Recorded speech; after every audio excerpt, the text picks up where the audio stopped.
నమస్కారం ఘంటారావానికి స్వాగతం. ముందుగా ప్రధానాంశాలు. ప్రకాశం బ్యారేజ్ వద్ద దెబ్బతిన్న గేట్లకు మరమ్మతులు, పనులను పరిశీలించిన కేంద్ర బృందం.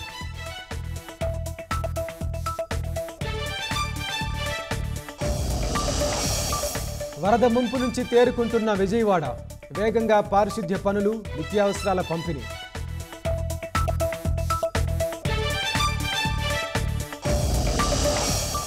రైతులను నిండా ముంచిన వరద, పంటలు దెబ్బతిన్న రైతుల కన్నీరు.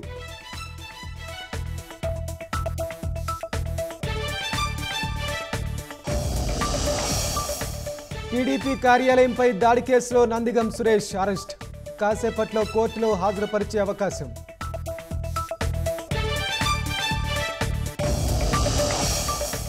విద్యా బోధనలో లెక్కల మాస్టారు వైవిధ్యం, నిధులు పోగేసి పాఠశాల రూపురేఖలు మార్చిన భాస్కర్రావు.